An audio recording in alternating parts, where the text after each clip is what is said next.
How's it going, guys? PK Infante here with another deck guide. So mechs have been pretty popular on my channel, both on YouTube and on Twitch, twitch.tv/PKInfante. If you guys are watching this the day it's uploaded, I'm actually live right now playing the deck, so you guys can go ahead, click the link in the description to go ahead and watch me play.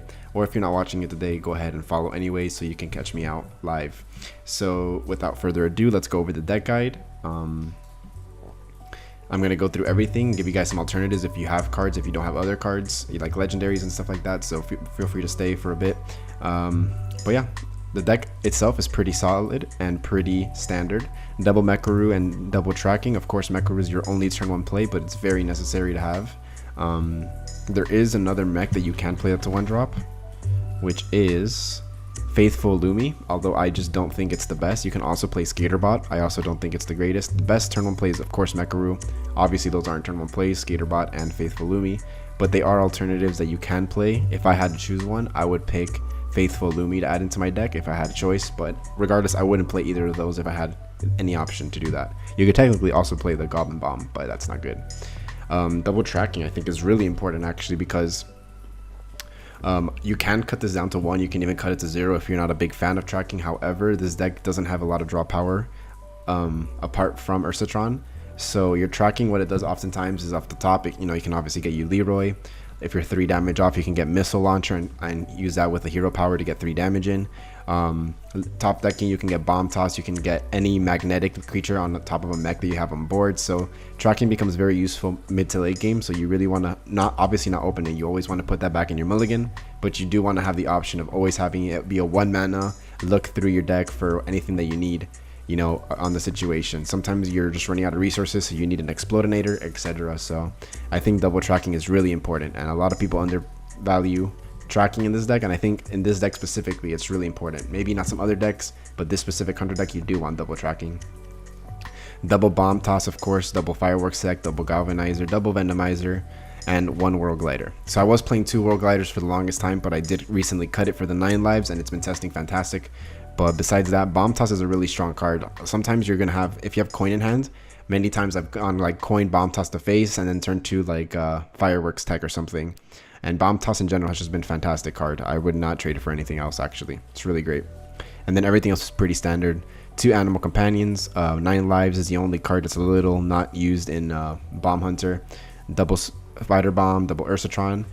So what 9 lives does is it can provide you many things. So I've won games just copying, of course, Goblin Bombs for 2 extra damage and then adding it on board, and Fireworks teching it for another 2 damage.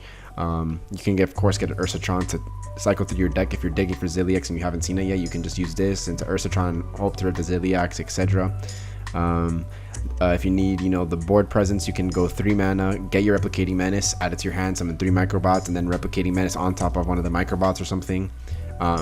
So it's really strong card. Just a 1-of. I would never want to consistently have this in my hand. I would never want 2 copies in my hand at any point in the game, so I only play 1.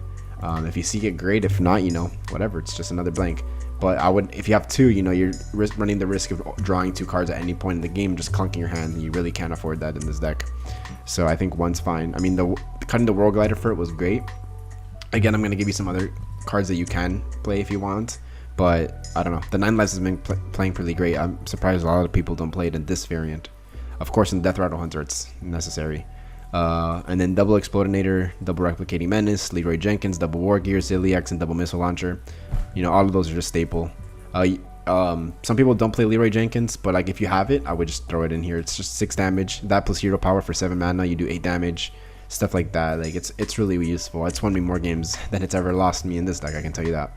So other cards that people play, Flark. Flark is a good card, but I think if you don't have it, like me, you don't really need to put it in the deck. I don't know. I've never once missed it. You don't have, yeah, you're doing a turn 7 play. Flark itself isn't a mech, and you're summoning 4 Goblin Bombs, which is great. It could potentially do 8 damage, but without a lot of cards in this deck specifically, at least, if I had Flark, I guess you could make it work that way.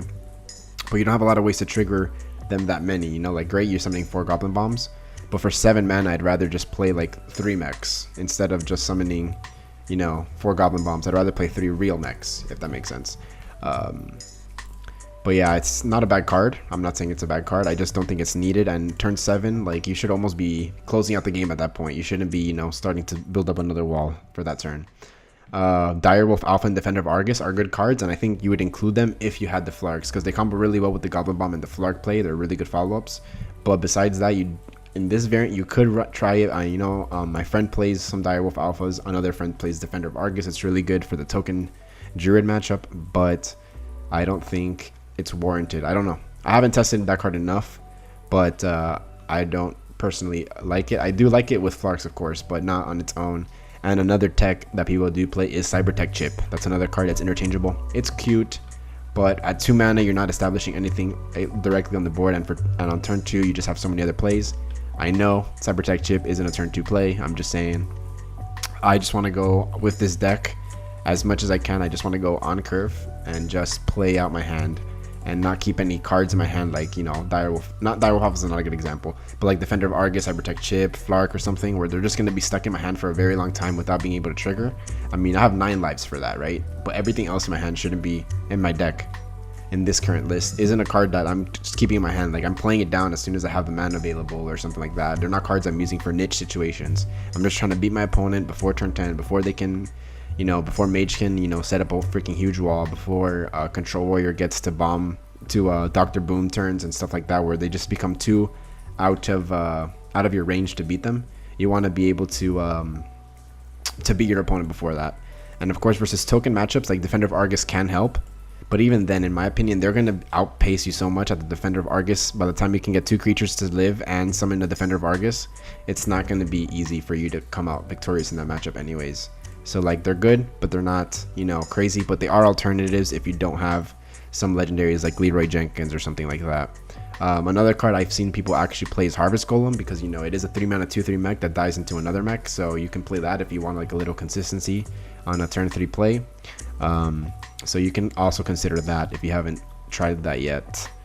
Maybe even a Coppertail Imposter or something like that as a turn 4 play. But how it stands right now, I really like my list. My list has been performing really well with a really high win rate. And yeah, so hopefully guys see you guys on stream. If you guys like today's video, feel free to subscribe. And yeah, see you guys in the next video. Peace out.